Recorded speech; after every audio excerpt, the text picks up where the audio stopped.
आज के अखबार के पहले पन्ने की पहली खबर यह है कि प्रयागराज में जिस मदरसे में पहले नोट छापने की मशीन मिली थी, अब उसी मदरसे में एक किताब मिली है जिसमें आरएसएस को आतंकवादी संगठन बताया गया है।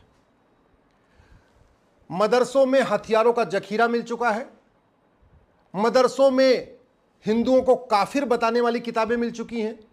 अब मदरसे में नोट छापने की मशीन मिल रही है और मदरसे में आरएसएस को आतंकवादी संगठन बताने की भी किताब मिल रही है। और किताब को लिखा किसने है? महाराष्ट्र के सीनियर पुलिस अधिकारी एमएस मुशर्रफ ने। एमएस मुशर्रफ साहब आईजी रह चुके हैं महाराष्ट्र के। जो व्यक्ति इतनी नफरती किताब लिख सकता है, आप कल्पना करिए कि जब वो डिप्टी एसपी रहे होंगे, एसपी रहे होंगे, एसएसपी रहे होंगे, आईजी रहे होंगे, डीआईजी रहे होंगे, तो उन्होंने कितने आतंकवादियों की मदद किया होगा और कितने राष्ट्रवादियों को झूठे केस में जेल में डाला होगा। आखिर वो कौन सी सोच है जो एक आईपीएस ऑफिसर को, जो बाकायदा पढ़ा लिखा है, यूपीएससी से सिलेक्ट होकर आता है, 3 साल बाकायदा उसकी ट्रेनिंग होती है, उसके बाद वो पुलिस कप्तान बनता है और फिर भी आरएसएस को आतंकवादी संगठन बताता है। मैं बार बार कहता हूं, एक मछली पूरे तालाब को गंदा नहीं कर सकती, लेकिन एक किताब पूरी दुनिया को बर्बाद कर सकती है। वो सोच ठीक करना जरूरी है। आप सामाजिक समरसता ऐसे नहीं ला सकते, सबका साथ सबका विकास ऐसे नहीं हो सकता, एक भारत श्रेष्ठ भारत ऐसे नहीं बन सकता। सबसे पहले आपको गुलामी की शिक्षा बदलना पड़ेगा। ये जो मदरसा चल रहा है, ये जो मिशनरी स्कूल चल रहा है, ये जो मैकाले स्कूल चल रहा है, ये जो दुनिया भर के 65 एजुकेशन बोर्ड चल रहे हैं, इनको मर्ज करिए, one nation one education board लागू करिए, वन नेशन वन सिलेबस लागू करिए, वन नेशन वन करिकुलम लागू करिए। जैसे केंद्रीय विद्यालय में पूरे देश की एक किताब होती है, नवोदय स्कूल में पूरे देश में एक किताब होती है, वैसे ही पूरे देश में 10वीं तक समान शिक्षा। जैसे एक रेलवे बोर्ड दिल्ली में है, उससे पूरे देश की रेलवे चलती है, अलग अलग जोनल रेलवे बोर्ड है, ऐसे ही भारत में एक शिक्षा बोर्ड लागू करिए, हर राज्य में उसका जोनल एजुकेशन बोर्ड बनाइए और सिलेबस और करिकुलम समान करिए। Physics, chemistry, math, zoology, botany, सबका सिलेबस कॉमन हो सकता है। जहां तक भाषा की बात है, गुजरात वाला गुजराती में पढ़ेगा, बंगाल वाला बंगाली में, महाराष्ट्र वाला मराठी में। और भारत का संविधान भी यही कहता है, आर्टिकल 16 कहता है सबको समान अवसर मिलना चाहिए। समान अवसर तब मिलेगा जब सबकी किताब एक होगी, शिक्षा एक होगी। और करना क्या है, ये राइट टू एजुकेशन एक्ट में केवल एक शब्द जोड़ना, इक्वल। इक्वल जोड़ते ही बन जाएगा right to equal education. Right to equal education हो गया। अभी इसमें 1 से लेकर 8वीं तक लागू होता है, उसको अमेंड करके 1 से 10वीं तक कर दीजिए। अभी 6 से 14 साल तक लागू होता है, इसको 6 से 16 साल तक कर दीजिए। 16 साल तक की उम्र बच्चे की जो उम्र होती है ना, वो बहुत कच्ची उम्र होती है। उसमें बच्चे को जो सिखाएंगे वही सीखेगा। अगर आप कहेंगे आरएसएस आतंकवादी संगठन है तो सीख जाएगा आतंकवादी संगठन है। आप कहेंगे हिंदुओं का त्यौहार नहीं मनाना है तो हिंदुओं से नफरत करना शुरू करेगा। अगर आप उसको स्कूल में पढ़ाएंगे होली मनाना, दिवाली मनाना, दशहरा संक्रांति मनाना, भारत की संस्कृति को मनाना, भारत माँ को जय जय बोलना, वंदे मातरम बोलना हराम है, तो वो सीख जाएगा। इसलिए कहता हूं सबसे इंपॉर्टेंट है, अगर भारत में हम सामाजिक समरसता चाहते हैं तो सबसे पहले समान शिक्षा लागू करना चाहिए। और इसलिए भी जरूरी है क्योंकि जब तक किताबें अलग अलग होगी तब तक इवन आपस में भी हिंदुओं में भी सामाजिक समरसता नहीं आ सकती। जब तक क्लर्क और कलेक्टर के बच्चे की किताब अलग होगी, जब तक कप्तान और हवलदार के बच्चे की अलग किताब होगी, जब तक मजदूर और मालिक के बच्चे की अलग किताब होगी, जब तक हिंदू, जैन, बौद्ध, सिख की अलग अलग किताब होगी, जब तक ब्राह्मण, क्षत्रिय, वैश्य, दलित के बच्चे की अलग किताब होगी, जब तक सीबीएसई अलग पढ़ाएगा, आईसीएसई अलग पढ़ाएगा, यूपी बोर्ड अलग पढ़ाएगा, बिहार बोर्ड अलग पढ़ाएगा, तब तक सामाजिक समरसता नहीं आ सकती। एक गांव में जब सभी बच्चों की किताब एक होगी, चाहे वो उनके घर में 50,000 रुपये महीने की कमाई है या उनके यहाँ घर में 2 लाख रुपए कमाई, किताब एक होगी, एक साथ पढ़ेंगे, तब सामाजिक समरसता आएगी। और पहले भारत में ये था। महाराज दशरथ और सुमंत जी दोनों का वर्ण अलग अलग था, एक गरीब थे, एक राज परिवार के थे, एक साथ पढ़े थे। कृष्ण और सुदामा वर्ण अलग अलग था, एक राजकुमार थे, एक गरीब थे, एक साथ पढ़े थे।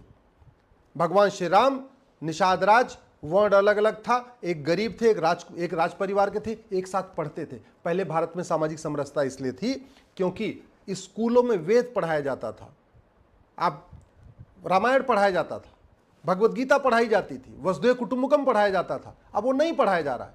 भारत के किसी भी मदरसे में वसुधैव कुटुंबकम नहीं पढ़ाया जाता, सर्वमंगल मांगल्य नहीं सिखाया जाता, चाहे मदरसा हो चाहे मिशनरी स्कूल हो, न भारत के बारे में पढ़ाया जाता है, न भारत की संस्कृति पढ़ाया जाता है, न भारत का इतिहास पढ़ाया जाता है, न भारत की परंपरा पढ़ाया जाता है, न भारत का त्यौहार पढ़ाया जाता है, न भारत के महापुरुषों के बारे में पढ़ाया जाता है, न जो हमारी प्राचीन परंपरा रही है, जन्नी जन्म भूमिश्च स्वर्गादप गरीयसी नारी तू नारायणी यत्र नारस्तु पूज्यते रमनते तत्र देवता सर्वमंगल मांगल्ये शिवे सर्वार्थ साधिके, ये नहीं पढ़ाया जाता, न मिशनरी स्कूल में, न मदरसा स्कूल में, और बाकी तो छोड़ो, जो स्टेट बोर्ड है वहां भी नहीं पढ़ाया जा रहा था। फिर सामाजिक समरसता कैसे आएगी?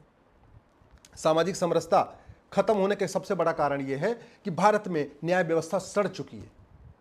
आज तक कन्हैया लाल के हत्यारों को फांसी नहीं हुई, आज तक कमलेश तिवारी के हत्यारों को फांसी नहीं हुई। अब दोनों पक्षों से गवाही चलती रहेगी, दोनों पक्षों से तारीख पे तारीख चलती रहेगी। अब जब तक सजा नहीं हो जाएगी तब तक दोनों पक्ष लड़ते रहेंगे। जब लड़ते रहेंगे तो सामाजिक समरसता कैसे आएगी? भारत में इसलिए भी सामाजिक समरसता नहीं आ रही है, एमएस मुशर्रफ टाइप के लोग झूठा इतिहास लिखते हैं, झूठी कहानियां लिखते हैं, झूठी किताबें लिखते हैं, और वो किताब पढ़ाई जा रही। आप कल्पना करिए, ये जो एमएस मुशर्रफ है, जो आईजी रह चुका है, इतनी घटिया किताब लिखा है, इसने राष्ट्रवादी, दुनिया के सबसे बड़े राष्ट्रवादी संगठन को आतंकवादी संगठन बना दिया। क्यों? क्योंकि इसको पता है झूठ बोलना अपराध नहीं है, झूठी बात लिखना अपराध नहीं है, झूठे तथ्यों को तोड़ मरोड़ के लिखना अपराध नहीं, कुछ भी अपराध नहीं, तो कुछ भी छाप दो।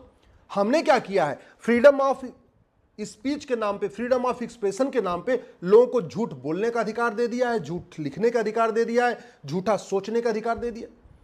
एक वेब सीरीज बनाता है कंधार हाईजैकिंग के ऊपर, उसमें हिंदुओं को आतंकवादी बना देता है। क्यों बना देता है? उसको पता है झूठी फिल्म बनाना, झूठी कहानी पे फिल्म बनाना कोई अपराध नहीं है।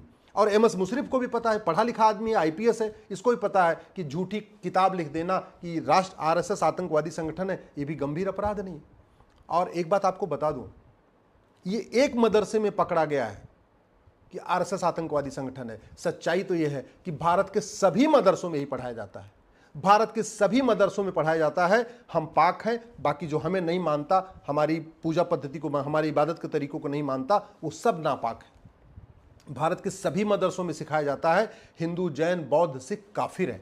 भारत के सभी मदरसों में सिखाया जाता है जो काफिर है उसकी मकान लूटना, उसकी दुकान लूटना, उसका खेत खलिहान पे कब्जा करना ये जायज़ है। भारत के सभी मदरसों में सिखाया जाता है होली मनाना, दिवाली मनाना, भारत की परंपरा मनाना, भारत का त्यौहार मनाना ये हराम है। भारत के सभी मदरसों में केवल नफरत सिखाई जाती है, नफरत, प्रेम कहीं नहीं सिखाया जाता। कभी होगा, कभी पहले सिखाया जाता रहा होगा, आज तो नहीं सिखाया जा रहा। इसलिए समाधान क्या है? भारत में समान शिक्षा लागू। दूसरा समाधान क्या है? ये 1861 का पुलिस एक्ट चल रहा है, उसके कारण पुलिस सत्ता के गुलाम बनी है। अब आप सोच लीजिए, एक तो पुलिस वैसे सत्ता के गुलाम है, और ये मुशर्रफ जहां का एसपी रहा होगा, जहां का आईजी रहा होगा, जहां का डीआईजी रहा होगा, उसने पुलिस को कैसे कैसे उपयोग किया होगा, उसने कितने निर्दोष लोगों को गलत तरीके से फंसा दिया होगा, और कितने दोषियों को इसने छोड़ दिया होगा। जब ये इतना मजहबी कट्टर आदमी है तो आप कल्पना करिए कितने ड्रग स्मगलरों को इसने छोड़ा होगा, कितने आतंकवादियों को छोड़ा होगा, कितने जिहादियों को छोड़ा होगा, कितने इसने पत्थरबाजों को छुड़वाया होगा, कितने मजहबी उन्माद फैलाने वालों को छुड़वा दिया होगा। जब इतना नफरती आदमी है, आईपीएस होके, आईजी होके किताब लिख रहा है कि आरएसएस राष्ट्रवादी संगठन है, तो जब इसके पास पावर रही होगी, चाहे वो डिप्टी एसपी की या एसपी की या एसएसपी की या डीआईजी की, आईजी की, तो अपने पावर का कैसे दुरुपयोग किया होगा आप खुद कल्पना कर सकते हैं। इसलिए मैं कह रहा हूं, समय आ चुका है कि भारत में सबसे पहले भारत का एजुकेशन सिस्टम बदला जाए, दूसरा भारत का पुलिस सिस्टम बदला जाए, तीसरा भारत का जुडिशल सिस्टम बदला जाए।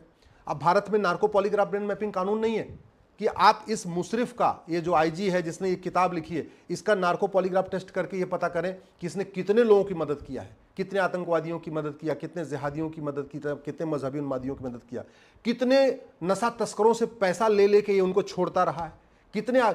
इसका अगर narco polygraph brain mapping test करिए तब पता चलेगा आईएसआई से इसको कितना पैसा मिलता रहा है, ये किताब लिखने के लिए इसको कितना पैसा मिला है। लेकिन दुर्भाग्यवश हमारे पास कानून नहीं है।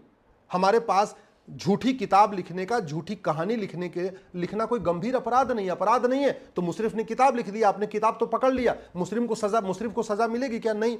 अगर हमारे पास ऐसा कानून होता कि ये जो मुशर्रफ है आईजी जिसने ये किताब लिखा है, इसकी 100% संपत्ति जब्त करते, इसकी नागरिकता खत्म करते, इसको आजीवन कारावास फांसी देते, तो आगे से कोई और ऐसी किताब नहीं लिखता।